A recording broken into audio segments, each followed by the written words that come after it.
તાપી જિલ્લાના વ્યારા તાલુકામાં વર્ષ 2022માં આદિ આદર્શ યોજના હેઠળ 11 કરોડની આસપાસ વ્યારા તાલુકામાં કામ મંજૂર કરવામાં આવ્યા હતા, પરંતુ આ મંજૂર કરાયેલ કામ હકીકતમાં સ્થળ પર જોવા જ મળતા નથી। ત્યારે અહીં ગ્રાન્ટ ફાળવવાને 2 વર્ષ કરતાં પણ વધુ સમય થઈ ગયો હોવા છતાં પણ સ્થળ પર કામ કેમ નથી દેખાતા તે પ્રશ્ન બની ગયો છે। તેમજ અહીં ભ્રષ્ટાચાર આચરવામાં આવેલ છે કે કેમ તે પણ પ્રશ્ન ઉદ્ભવી રહ્યો છે। કેન્દ્ર સરકાર આર્થિક રીતે પછાત એવા સમગ્ર દેશના અનુસૂચિત 5 વિસ્તારમાં દરેક ગામોનો વિકાસ થાય એ માટે દર વર્ષે આદિ આદર્શ યોજના હેઠળ ટ્રાઇબલ સબ પ્લાન્ટ દ્વારા ગ્રામ પંચાયતોને ગ્રાન્ટ ફાળવે છે, જેમાં છેલ્લા 3 થી 4 વર્ષ દરમિયાન આ ગ્રાન્ટ સીધી તાલુકા વિકાસ અધિકારીને ફાળવવામાં આવેલ છે।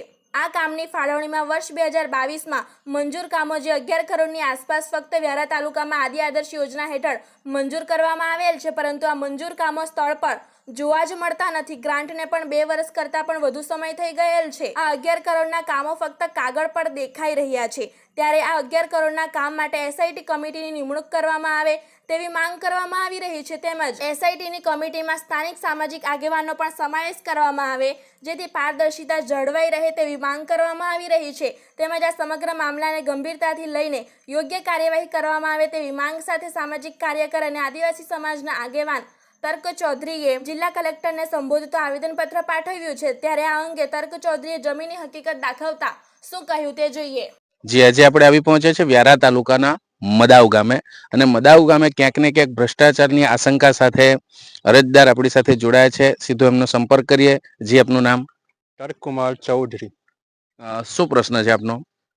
સર, પ્રશ્ન એ છે મારો કે 2022માં આદિ આદર્શ ગ્રામ યોજના હેઠળ એક તાંત્રિક મંજૂરી મળી હતી મદાવ જૂથ ગ્રામ પંચાયતમાં, જેમાં નુરિયાભાઈના ઘરે આપણે હાજર છીએ। હાલમાં અહીં પાણીની સવલત માટે બોર વિથ મોટર અને પાણીની ટાંકીની સુવિધા ઉપલબ્ધ કરવાની હતી।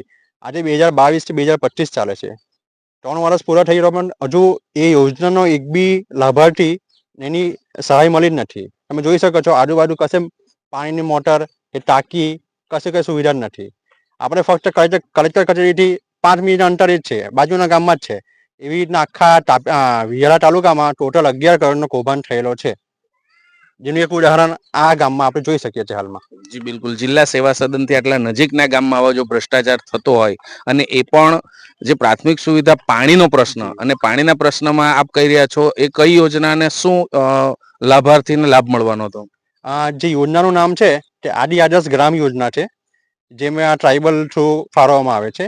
જેમાં એવું હતું કે નુરિયાભાઈ ગામિત છે મદાવજૂર ગ્રામ પંચાયતમાં, એમના ઘરે બોર કરી આપવાના હતા, પાણી લાઈન કરી આપવાના હતા, અને એક સામૂહિક ટાંકી બનાવી આપવાના હતા, પણ તે યોજનાથી આજે અમારું આ ફર્યું જે છે તે વંચિત છે। આજે જે તે સમયના હોદ્દેદારોએ કોઈ ઉચ્ચ કક્ષાએ રજૂઆત કરી હતી ખરી? જી, રજૂઆત કરી હતી અવારનવાર ટીડીઓમાં, પણ ત્યાંથી કોઈ ચોક્કસ જવાબ આવ્યો નથી અત્યાર સુધી। એથી આજે અમે એક કલેક્ટરશ્રી અને ડીડીઓશ્રીને એક લેખિત આપ્યું છે કે તાપી જિલ્લાના વ્યારા તાલુકામાં ટોટલ 11 કરોડના જે કામો મંજૂર થયા હતા 2022માં, એ હજુ કામ થયા જ નથી।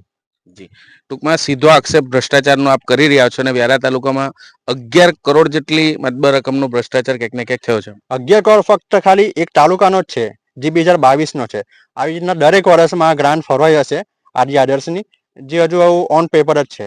આ 2022ના કામ જો અધૂરા હોય તો 23, 24 અને 25 એના કામ પણ અધૂરા હશે જ હજુ। જિલ્લા વિકાસ અધિકારી શ્રીને જ્યારે આપ રજૂઆત કરવા ગયા ત્યાંથી શું જવાબ મળ્યો આપને? જિલ્લા વિકાસ અધિકારી તો નહોતા આજે, પણ એમના નાયબ જિલ્લા વિકાસ અધિકારી હતા, એમણે એવું કીધું છે કે અમે આનો અહેવાલ મંગાવીશું અને તપાસ કરીએ આનો। આગામી દિવસોમાં જો આપને સંતોષકારક જવાબ ન મળે તો શું કરશો? સંતોષકારક જવાબ ના મળે તો અમે ઉચ્ચ કક્ષાએ વિજિલન્સમાં તપાસ માટે અહેવાલ કરીશું।